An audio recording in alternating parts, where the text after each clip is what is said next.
Hello again, and I want to welcome you to Walter Doodle's Art.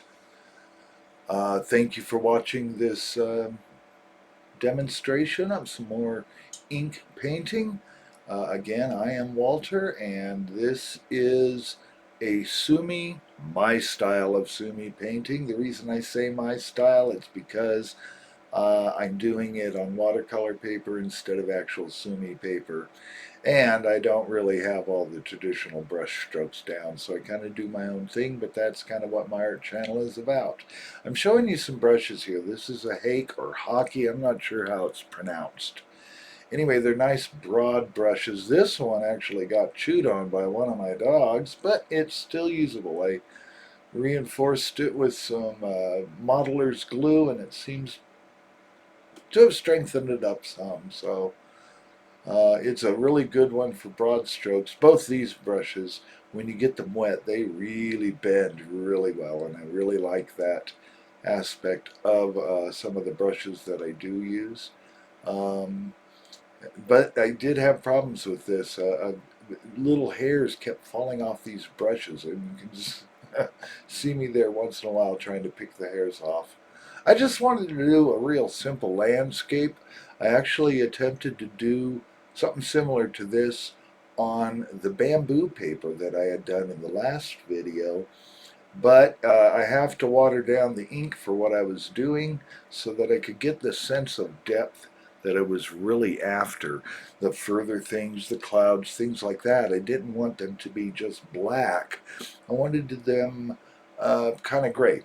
So I have to water down my ink when I'm doing that, and as a result, that paper, the brown paper that I had used in the last video, that bamboo paper, I don't know what is with it, or it could be just me. I don't know really how to use it. I've never watched a video. I can't even really find a video where people paint on that type of paper. I even looked for some examples of painting on bamboo paper, and I just am having real trouble finding something that looks like what I had in my last video. But I still wanted to do a landscape, so I grabbed a piece of watercolor paper.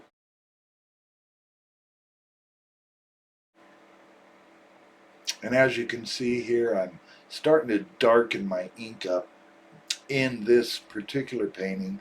These are going to be like jagged peaks of just rock jutting out in the background, or in the foreground of the mountains, but background of what comes next, which will be a little pond, a lake shore, something like that.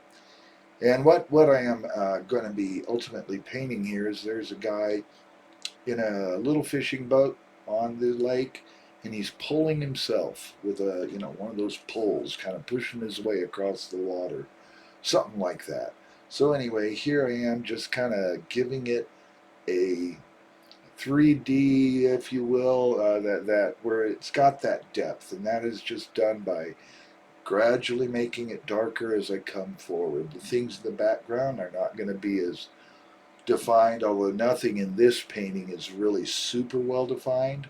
Again, I really wanted it to be impressionistic. Here I am painting the far edge of the lake shore, and these are bushes, trees, what have you, that way.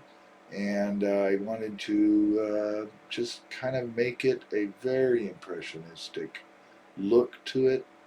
Um, You'll notice that, again, like normal, I go over areas I've painted before because I want to add something. I'm always like that. Again, I do love this ink. I love black and whites. I do paint some color. Some people who know me realize that I draw in some color, but my heart is always with the black and white. I love the contrast. Grayscale has a lot more contrast to my way of thinking than a lot of color. Needed a little more ink, so I had to pour some more out. Um, these brushes that I'm using, I really, until I got to my signature, I really used the softer brushes that when they get wet, they hold that bend real well. I just love that style of brush. Not sure all what else to say, and I'm only halfway through the painting of this, so I'll just kind of talk a little bit. I did teach an art class over at the Weston County Library with ink and watercolor. I was very impressed with some of the vision that all of my students, I mean, I was so proud of each and every one of them. They really brought their game when they took that class. But I've noticed that with every class I've taught there. We've done acrylic painting, we've done just pencil, we've done colored pencil. I've really enjoyed that. I'm actually starting to look at another class to present, and I think what I want to do on that one is go through. It's the best book on art I've ever seen as far as the process of drawing. How do you get your ideas down on the paper? It's called Drawing on the Right Side of the Brain. And I think that that one will take probably 3 classes. Each class is 8 sessions long, a couple hours with each session. Um, so it'll take some time, and I'm hoping that I can find some interest with it. It's called the Creative Aging Art Program, and it is for those that are 55 years and older. I also do want to see if I can get the ability to teach the same way, where it's not in the public school system, but teach um, any age. Doesn't even matter what age. I have found that kids oftentimes will bring their game far easier than a lot of adults will bring their game. It's really interesting that way. That's not always the case. There are some adults, oh my goodness, they are so creative.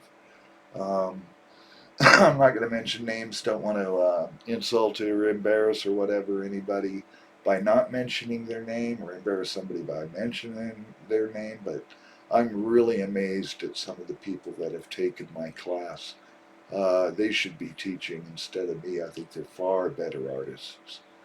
Anyway, uh, I was so impressed with the Sumi painting. I will say this, that our librarian at the time, she did a watercolor of bamboo. That's probably my favorite piece of artwork I've ever seen. It was just phenomenally beautiful and colorful. She did a wonderful job. Regarding this painting, again, I just absolutely loved the process, and I love the results of this painting. This is definitely one I am going to frame.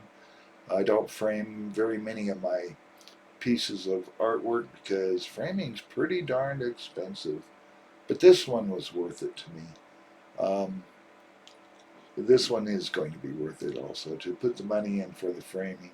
I don't know whether I'm going to just go and get a frame made for it or if I'm going to make the frame myself, but either way, I did enjoy this one. So here I am putting the last touches. Needed a few birds. I love birds in a landscape, far distant. Those little V's that people put in, I just think they look so cool. And then again, my signature, and that is in Japanese, and it is in the katakana style, and that's coming right up too. And then the 2 stamps. My name, it actually is W.A. and S.P. for Walter Sprague, but that's in Elian script, and I'm really considering going through the Elian script here in the next video. I'm thinking about that. And then the other stamp I use is Japanese for peace. But anyway, I hope you enjoyed this painting, and thank you again for watching it. Please give me a like and a subscribe. That really will help me. And comment if you will. And if you'll watch all the way to the end. Of course, I'm here in the end of it anyway. God bless and goodbye.